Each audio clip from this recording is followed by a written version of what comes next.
Praise the Lord. தேவனுக்கு மகிமை உண்டாவதாக.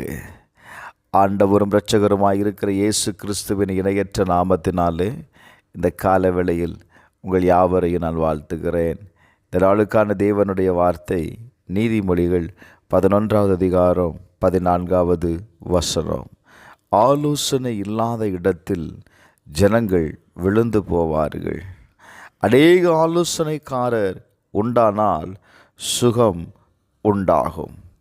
என கண்பானவர்களே, மனிதனுடைய வாழ்க்கை முடிவுகளால் நிரம்பி உள்ளது. ஒவ்வொரு முடிவும் நம்முடைய எதிர்காலத்தை வடிவமைக்கிறது.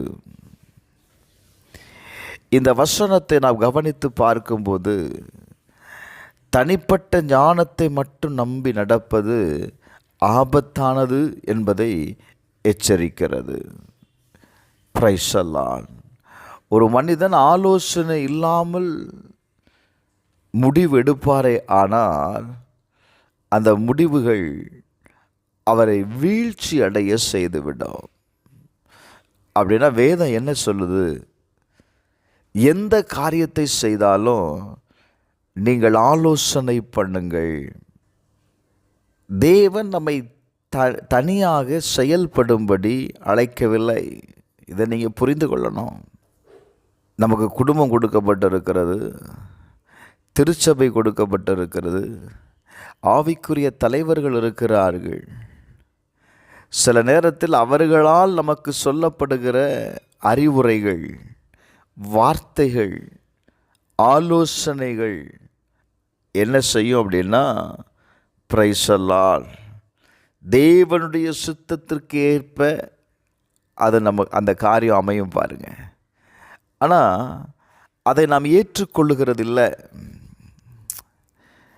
நீங்கள் ஏற்றுக்கொள்ளாமல் இருக்கும் பொழுது தேவ சித்தத்தை நீங்கள் நிராகரிக்கிறீர்கள். சுய இச்சையாக நீங்கள் காரியத்தை செயல்படும்போது அந்த காரியங்கள் என்ன செய்கிறது அப்படின்னா தோல்வி அடைகிறது. ஏங்க, வசனம் சொல்லுகிறது நீதிமொழிகள் 15:22 ஆலோசனை இல்லாமையால் எண்ணங்கள் சித்தியாமல் போகிறது. ஆலோசனைக்காரர் அநேகர் இருந்தால் அவைகள் உறுதிப்படும். அப்போ அநேக காரியங்கள் வாய்க்காமல் போவதற்கு என்ன காரணம் அப்படின்னா ஆலோசனை இல்லை. பிரைசல் சரியான பிளான் இல்லை, சரியான திட்டங்கள் இல்லை. வேதம் சொல்லுகிறது நீதிமொழிகள் 24:6 நல் யோசனை செய்து யுத்தம் பண்ணு, அப்பொழுது ஜெயம் கிடைக்கும். பிரைஸ் எல்லாம் ஒரு காரியத்தை செய்வதற்கு முன்பாக யோசனை பண்ணுங்க, ஜெபம் பண்ணுங்க. பிரைஸ் எல்லாம் ஒவ்வொரு முடிவு எடுப்பதற்கு முன்பதாகவும் செபியுங்கள். தேவ பக்தி உள்ள ஆலோசனையை நாடுங்க. நீங்கள் ஆலோசனையை நிராகரிக்காமல் அதை என்ன செய்யணும் தெரியுமா?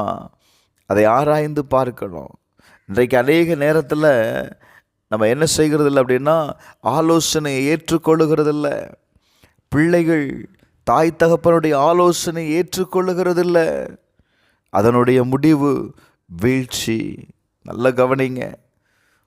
ஆலோசனை ஏற்றுக்கொண்டு அதை ஆராய்ந்து பாருங்க. நீதிமொழிகள் 20:18 சொல்லுகிறது ஆலோசனையினால் எண்ணங்கள் ஸ்திரப்படும்.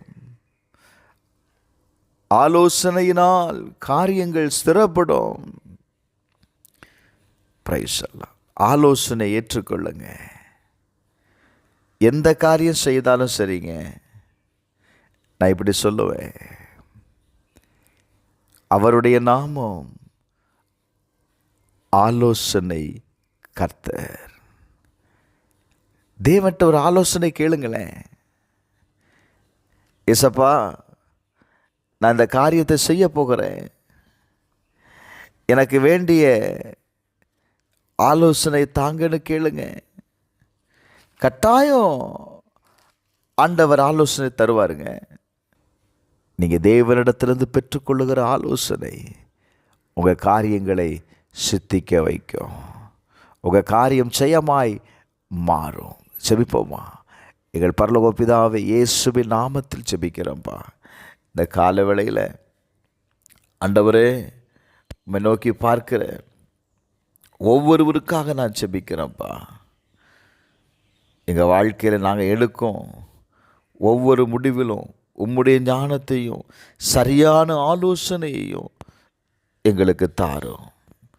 அகந்தையிலிருந்து என்னை காத்து தாழ்மையுடன் நடக்க எங்களுக்கு உதவி செய்யும். எங்கள் காரியங்கள் ஜெயமாய் மாறட்டும். இயேசுவின் நாமத்தில் ஜெபிக்கிறேன் பிதாவே, ஆமென்.